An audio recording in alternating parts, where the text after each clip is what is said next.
Há algum danita em nosso meio? Eu vou contar uma história para vocês. Há 20 anos atrás, eu fazia parte de uma mesa numa associação. E eu vi uma das histórias mais tétricas que eu já vi na minha vida. E pode ser que alguns de vocês já tenham ouvido essa história aqui entre vocês. E se já ouviram, vão lembrar comigo essa história com dor. Uma certa ocasião, numa igreja de um certo lugar no Brasil, uma mocinha pediu licença para conversar lá na frente, no microfone.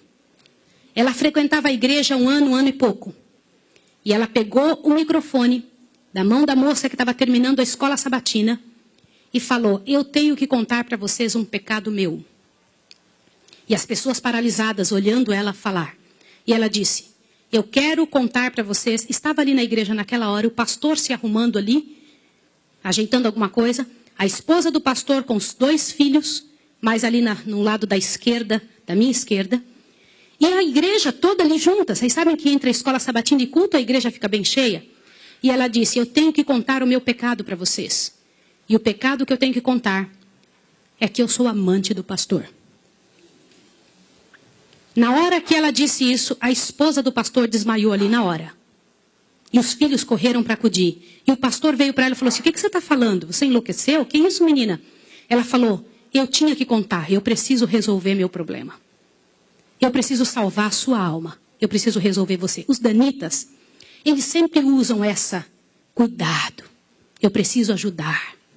Sempre usam a palavra da ajuda, viu?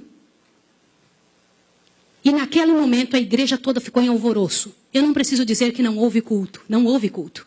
Não conseguiram fazer o culto. A esposa do pastor foi levantada dali, foi levada lá para fora. O pastor não sabia o que fazer. Começou a dizer: irmãos, por favor, isso é um grande mal entendido. Ela dizia: não é, meu bem. Eu precisava dizer, eu tenho que salvar você e tenho que salvar mim. E ela foi levada para um quartinho, a esposa do pastor foi atrás e começou a conversar com ela, e falou com ela, e foi um alvoroço muito grande. E ela disse: olha, eu vou te provar que isso é verdade. Nós combinamos que ninguém nunca ia saber, foi uma coisa muito bem feita, mas eu preciso te contar. E falou para a esposa do pastor: prestem bem atenção no que eu vou dizer. Falou: só tem uma maneira de você me acreditar, vem aqui. O seu marido tem uma marca na genitália dele. E a marca é assim, assim, assim. E a esposa olhou para ela e acreditou nela na hora. Sabe por quê? Porque aquele pastor nunca tinha tido contato sexual com nenhuma pessoa, só com sua esposa. Eles se casaram virgens. E ela disse: ninguém sabe disso. Como é que essa moça sabe? Consegue imaginar o que é isso? E ela também nunca tinha contado isso para ninguém. E ela pegou a esposa do pastor, passou a acreditar. E ela contou detalhes sobre o corpo do pastor, detalhes sobre ele, até de coisas que ele falava enquanto dormia. Preste atenção. Eu não preciso dizer para vocês que aquele casamento acabou. A igreja todinha daquele pastor entrou num estado de bancarrota que vocês não têm ideia. Uma palavra, como diz Tiago, pode estragar a vida de uma pessoa para sempre.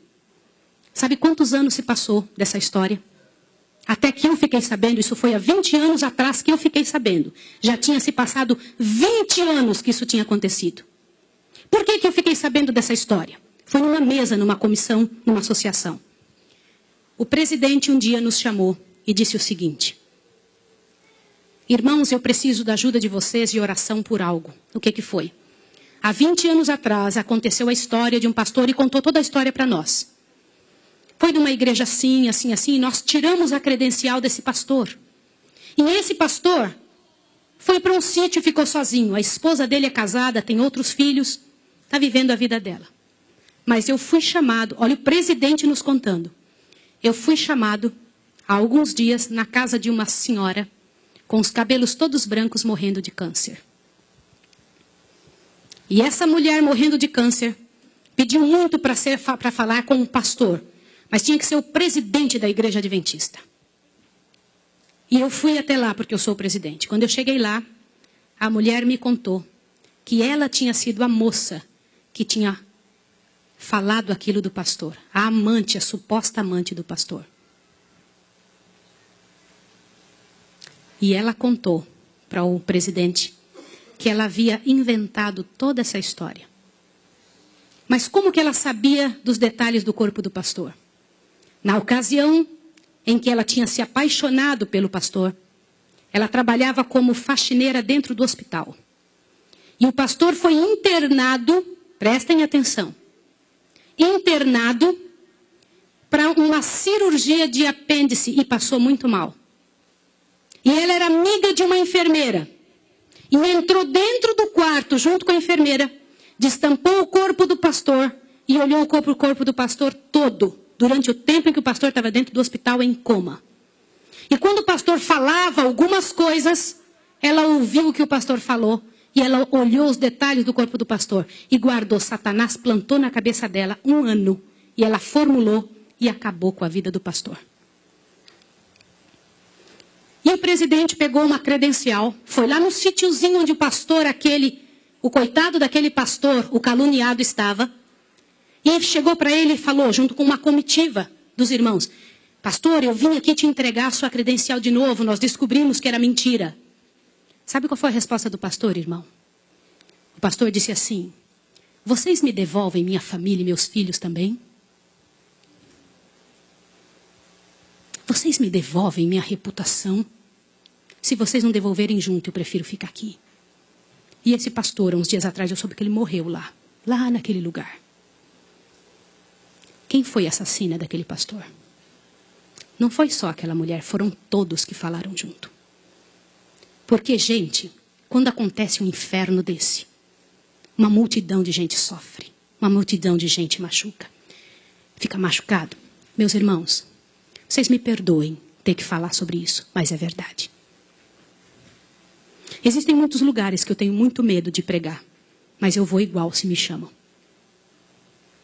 Porque eu vou falar uma coisa para vocês. Ontem à noite eu comentei que a vida de quem prega essas verdades é altamente prejudicada.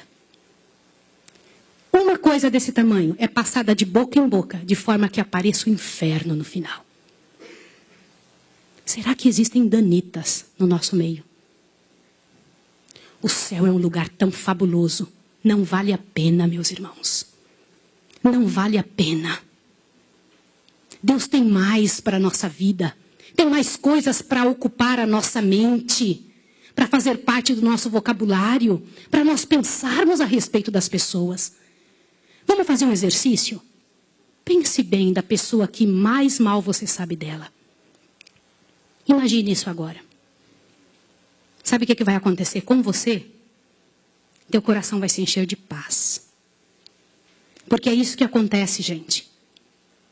Se você não for capaz de abrir a sua boca para trazer paz para a vida de alguém, não abra a sua boca para trazer o inferno para a vida de quem quer que seja.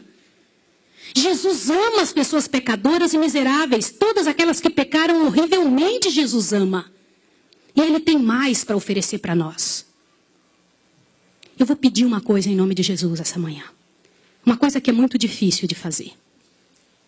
Mas se há alguém em nome de Jesus que falou algo de outra pessoa, ainda que seja verdade, e que não pediu perdão, que peça perdão a Deus agora e corra e peça perdão para a pessoa.